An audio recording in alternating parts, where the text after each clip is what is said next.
Imagine this, there's someone at your work, let's call him Mark. Mark is prickly.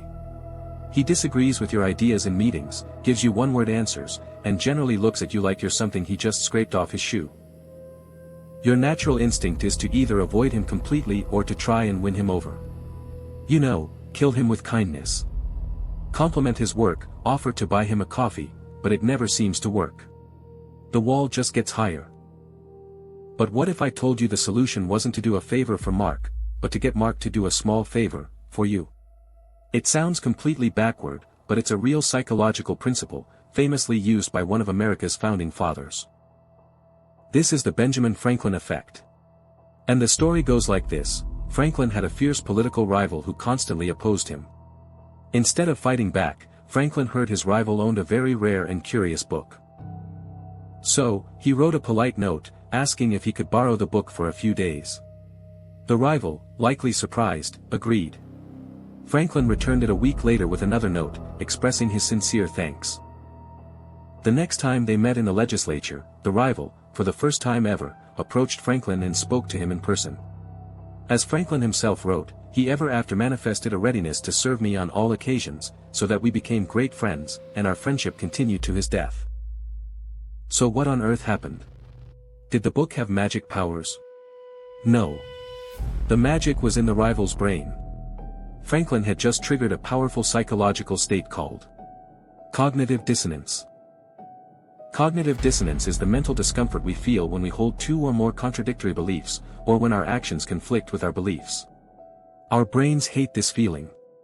It's like a mental itch we have to scratch. In the case of Franklin's rival, his brain had two conflicting thoughts. Thought number one, the belief, I dislike Benjamin Franklin. He is my rival. Thought number two, the action, I just did something nice for Benjamin Franklin. I lent him my prized book. The brain needs to resolve this conflict. It can't undo the action, the book is already lent. So, the easiest way to get rid of the dissonance is to change the belief. The internal monologue shifts from, I dislike him to, you know, maybe he's not so bad after all. I must like him, otherwise, why would I have done him that favor? This is a subconscious process of self-justification. Our brain justifies our actions to ourselves to maintain a consistent internal story. I am a smart person, and I wouldn't do a favor for someone I hate. Therefore, I must not hate that person. Okay, so how do you use this without being an 18th century politician? It's surprisingly simple, but there are rules. Rule number 1, the favor must be small. Very small. Don't ask your rival Mark to help you move apartments.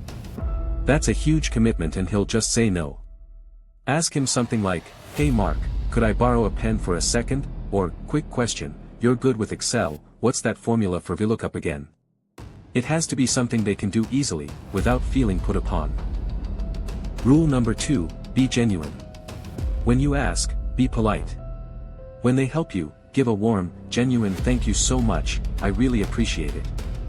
This validates their action and reinforces the positive feeling their brain is trying to create. By doing this, you're giving them an opportunity to see you in a different light. You're not a threat, you're someone who is capable of asking for help, which is a sign of confidence, not weakness. You've just reframed the entire dynamic, one tiny favor at a time. What's fascinating is that this works in reverse, too. And it's much darker. When we do something hurtful to someone, cognitive dissonance kicks in to justify it. I hurt that person.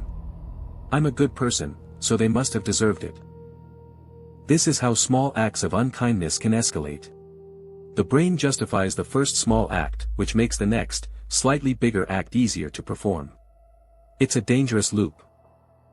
But the Benjamin Franklin effect uses this exact same mental mechanism for good. It creates a positive loop. They do you a small favor, their brain justifies it by deciding they like you a little more, which makes them more likely to help you again in the future. So the next time you're faced with a hater, an opponent, or just a frosty coworker, resist the urge to shower them with compliments they won't believe. Instead, try a little vulnerability. Ask for a small, simple favor. You're not just borrowing a pen, you're giving their brain a puzzle it can only solve in one way. By deciding that maybe, just maybe, they actually like you. It's a powerful reminder that sometimes the most counterintuitive path is the most effective one in the strange world of human psychology. Try it out, and let me know how it goes in the comments below.